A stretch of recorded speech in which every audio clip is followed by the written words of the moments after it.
Shalom.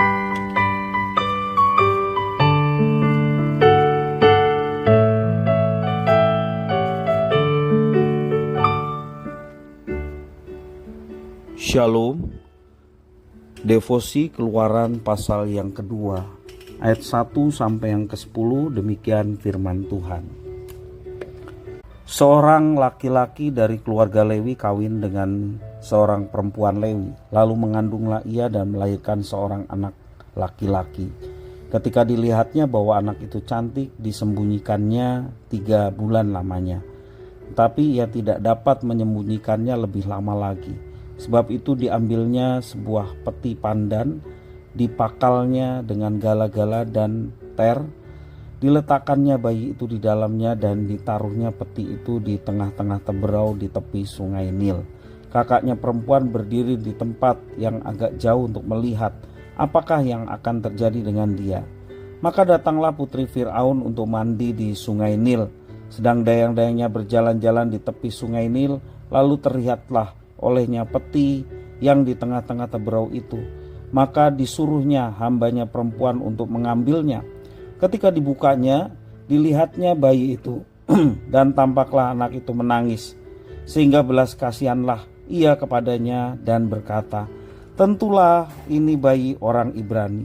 Lalu bertanyalah kakak anak itu kepada putri Fir'aun, "Akan kupanggilkah bagi tuan putri seorang inang penyusu dari perempuan Ibrani yang menyusukan bayi itu bagi tuan putri?"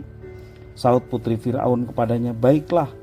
Lalu pergilah gadis itu memanggil ibu bayi itu.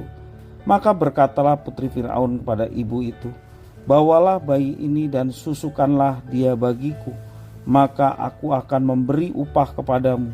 Kemudian perempuan itu mengambil bayi itu dan menyusuinya.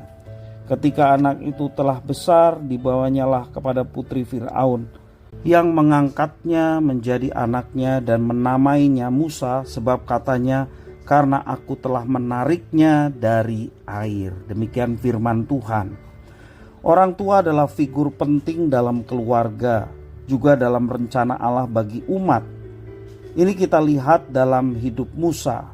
Ketika rencananya gagal, Fir'aun memerintahkan untuk membunuh bayi laki-laki Israel dan membuang mereka ke sungai Nil. Pada waktu itulah Musa lahir. Ibu Musa melihat anak itu baik dan sehat. Namun di dalam Kisah Palsu pasal 7 ayat 20, Stefanus memberikan gambaran bahwa Musa itu elok di mata Allah. Jelas ibu Musa tidak dapat menyerahkan anaknya kepada tentara Mesir, lalu ia menyembunyikan Musa selama 3 bulan. Tampaknya masa itu dipakai si ibu untuk memikirkan cara menyelamatkan bayinya dari ancaman pembunuhan Fir'aun kepada bayi laki-laki Israel.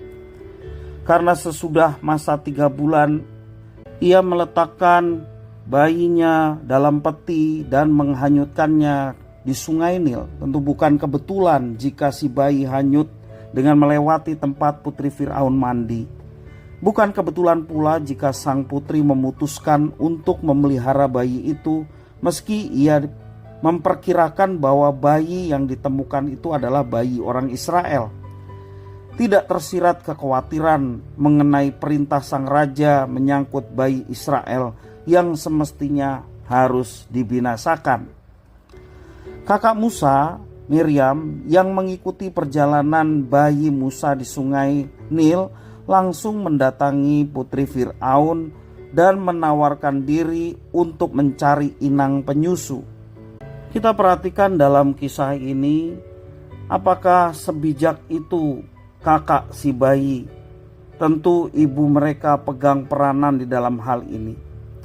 Si ibu tidak mau kehilangan anak laki-lakinya, sehingga ia mempersiapkan kakak si bayi untuk memantau adiknya, yang kemudian berbicara seperti itu kepada sang putri. Suatu strategi yang begitu cemerlang. Dari rangkaian peristiwa ini kita melihat bahwa Tuhan Allah yang memakai si ibu untuk menyelamatkan bayinya. Bukan hanya demi hidup si bayi, melainkan bagi kepentingan besar di masa mendatang Dan Tuhan Allah memberikan kehormatan kepada orang tua Musa untuk mempersiapkan anaknya dalam menanggapi rencana Allah. Sejalan dengan itu tentu ada tanggung jawab besar dalam mendidik anak untuk memahami rencana Tuhan bagi diri mereka. Maka sebagai orang tua kita harus melihat pentingnya peran yang diberikan Tuhan kepada mereka. Peran itu harus dijalankan dengan sungguh-sungguh, dengan serius, peka terhadap tuntunan Tuhan, serta dengan mengandalkan kekuatan yang dari Tuhan. Dan percayalah, ketika orang tua yang hidup takut akan Tuhan akan memberikan warisan terindah buat keluarga, khususnya anak-anaknya, sehingga anak-anak pun boleh mendapatkan warisan berharga ketika orang tua hidup dalam rencana Tuhan. Dan tentunya orang tua yang tahu siapa yang disembah, siapa yang dipuji, siapa yang berkuasa atas hidupnya, sehingga orang tua yang takut akan Tuhan mengabdikan hidupnya kepada Tuhan, berharap bahwa anak-anak mereka pun boleh mengenal Tuhan yang mereka sembah, karena Tuhan yang mereka sembah adalah Tuhan yang berkuasa dan penuh kasih, Tuhan yang menyelamatkan. Maka kerinduan orang tua yang hidup dalam rencana Tuhan, anak-anak mereka pun mereka rindukan untuk percaya dan berjalan dalam rencana Tuhan.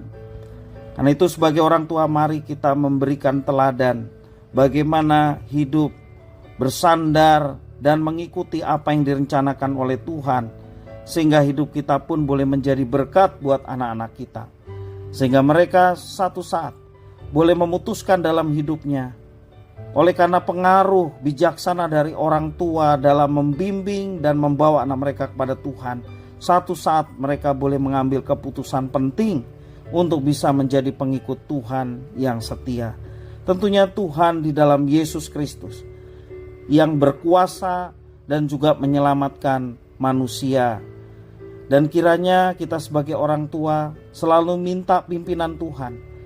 Jangan kita menjadi penghalang anak-anak kita untuk datang pada Tuhan, tetapi kita menjadi penghantar anak-anak kita untuk datang kepada Tuhan, sehingga mereka pun boleh menjadi orang-orang yang hidup dalam rencana dan pimpinan Tuhan. Tuhan Yesus memberkati.